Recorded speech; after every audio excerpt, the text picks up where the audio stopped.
A prestigious school, tucked within the mountains, surrounded by the gentle chatter of birds and the distant sight of a waterfall that was close enough to see but too far to hear. It was kind of the place that felt almost meditative.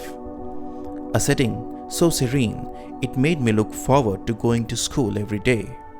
Those days, life felt like it was on autopilot, effortless, almost like a breeze. I would score hundreds in almost all my subjects and finish my homework as soon as I got home. After that, I would end the evening playing Seven Stones, a game similar to dodgeball where I managed to athletically dodge most of the shots coming at me. But this rhythm of my life was about to change with the appointment of a new teacher. A lean man with a receding headline and precariously balanced glasses that seemed to hang on through sheer willpower.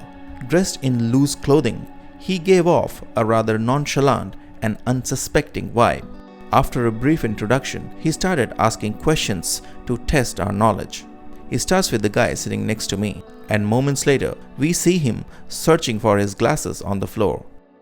The entire classroom was in shock because it was the first time we saw a fellow student being given physical punishment. Following that episode, the vibe of the classroom changed permanently. Once playful and interactive, the classroom was now replaced by passive-aggressive language, dreadful scenarios, and physical punishments. For the first time, the mountains felt haunted, and the soft roar of the waterfall seemed to seep into the stillness of the room. I, who would score hundreds, was down to single-digit numbers. From there on, my failures snowballed. That's because one concept led to another, and that led to the next, and so on.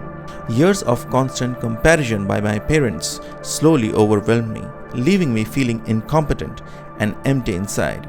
This is when my imagination kicked in to help me out, and it did so by helping me resort to comeback fantasy.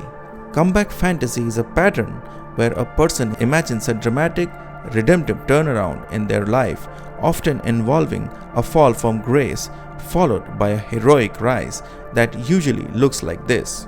A fall, a moment of rock bottom, a powerful personal transformation, grand winning, and getting everything right. Soon, I became a hero in my fantasies that often ended in triumphant victories. If you're thinking, who does that after all? Well, let me tell you that this is too common and most people have done this at least once in their lifetime. Psychologists say that many resort to these fantasies as a tool for survival and escapism.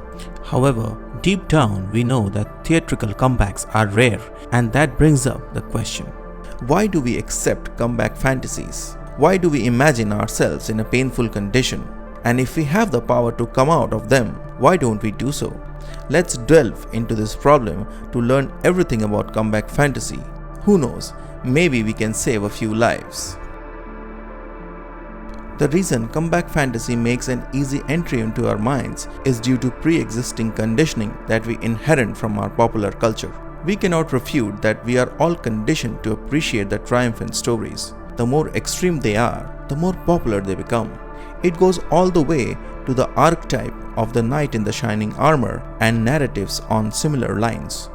We grow up hearing these stories of triumphant victories, constantly nudged to admire the underdog for their ability to beat the odds. As we go further into our lives, the idea of comeback fantasies are reinforced through songs, movies, novels, and social media. Slowly, our acceptance towards comeback fantasies grows, and before we know it, the idea of rags to riches becomes woven into the fabric of our aspirations. Not only do we accept it as a legitimate virtue, but also promote it to project our moral superiority. One of the examples that shows this clearly is LinkedIn, a place I call a graveyard of mediocre careers resurrected through comeback fantasy roleplay. Every other person is writing cringy life lessons that present comeback fantasies in a positive light. But it does not stop there. Politicians and business leaders exploit comeback fantasies all the time, further validating how deep the archetype of knights and the Cinderellas are embedded in our minds. In fact, the current political narratives are based heavily on comeback fantasy. does not matter whether it is left or right. The idea of going back to a better past has become too common in the political narratives of the present times. For sure, these narratives are convincing, but when we look for real-life examples, their strength quickly fades. For example, Jordan Belfort. His comeback arc is profitable, but morally questionable and rooted in public spectacle, not private growth. Even the comeback of Robert Downey Jr. For sure, it is a genuine comeback, but one cannot ignore the fact that it was massively aided by industry connections, second chances from powerful producers, and of course, privilege. It is inspiring, but certainly cannot be a blueprint for the average person. However, despite the fact, the truth is, we admire these people and want to be like them. We develop a feeling that perhaps our seemingly uneventful lives should resemble a similar trajectory for it to sound normal. A plunge to rock bottom followed by a rise to the peak. This conditioning is what gives comeback fantasy its ultimate power. If you think about it, it resembles the act of sex, with the redeeming part being the climax. Perhaps we are drawn to these stories for the same reason. They resonate deeply with our primal nature. But can this habit be changed? Can't we get out of the delusion of comeback fantasy? Maybe we can, but what I can tell you from my experience is, it is very difficult to do so. This is because, apart from resonating with our primal nature, people with comeback fantasies are trapped into something far more complex, and that is idolization and lost identity. People with comeback fantasies often have idols. They copy their mannerisms, their philosophies, their demeanor, and other attributes. It is like you allow yourself to be changed at the cognitive level, where your real self becomes lost. A perfect example of this phenomenon is demonstrated by this TikTok video. If you watch this video for the first time, you may have connected the respective shapes of the object to the respective shapes of the holes. That's a perfect way of solving this puzzle. However, the teacher mockingly demonstrated a simpler way to solve this problem. To become successful in life, we must be able to think like the teacher. But once we have idolized someone and their ways to bring order into our lives, we end up creating an unfulfilling life with its own complexity. Neither we had the courage to go back and fix things at a cognitive level, nor move beyond the comfort of the idols. In these moments, we resorted to comeback fantasies as an escape door to dodge reality. A door that is easy to get in. All you need is an imaginative mind to generate these fantasies. Hence, comeback fantasies develop a tight grip on our willpower over a period of time. But let me tell you, the problems do not end here. That is because comeback fantasies are rooted in imagining yourself in a terrible place or condition. That kind of thinking sends signals to your subconscious mind that hitting rock bottom is normal. Our entire mental processes start integrating this thought into our daily lives, and before we know it, we begin to unconsciously make choices, develop habits, and form expectations to create this dip, this fall into our lives. Spiritually, it is like manifesting struggle instead of abundance. Because you have trained your mind that the fall is the gateway to success, you may start inviting the fall just to feel worthy for the comeback. I used to do the same. I would fantasize that I would finish all the math chapters and receive accolades from my teacher. However, as life unfolds with disappointments and setbacks, we finally gather the courage to question this recursion. We inch closer to accepting the fact that perhaps solving this complex problem was never in our control. We understand that it starts from fear and sustains through the voices of the wealthy and influential. We understand that we accepted someone else's redemption arc as our own. But days become months, months become years, and years turn to decades. Yet the redemption never happened. We realized that we lost interest in our small wins, and all we did was chase ideas and shadows that we never fully understood. By forcing our messy life onto someone else's story, we think that someday our rise will come.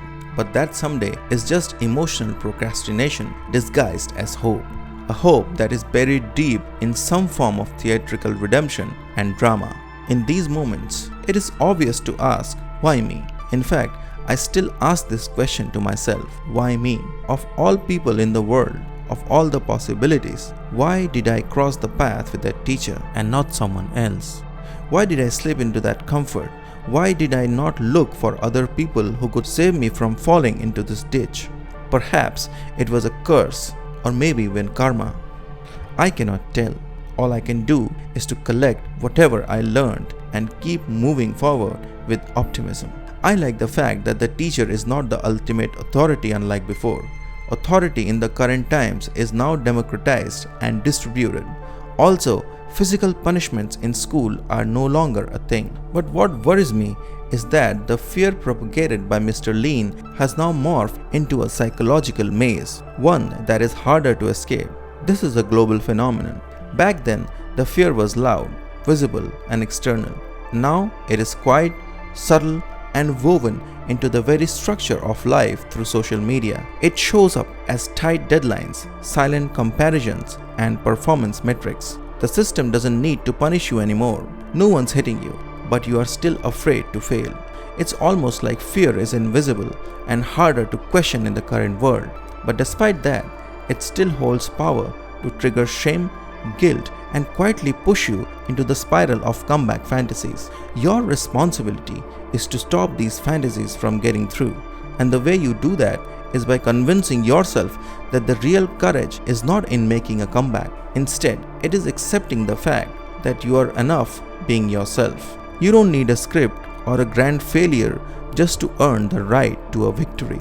Because after all, life is not a performance. It is not a story you owe to the world. It is your experience, quiet, ordinary, and meaningful in ways you may never fully realize. Please like, share, and subscribe if you loved the content.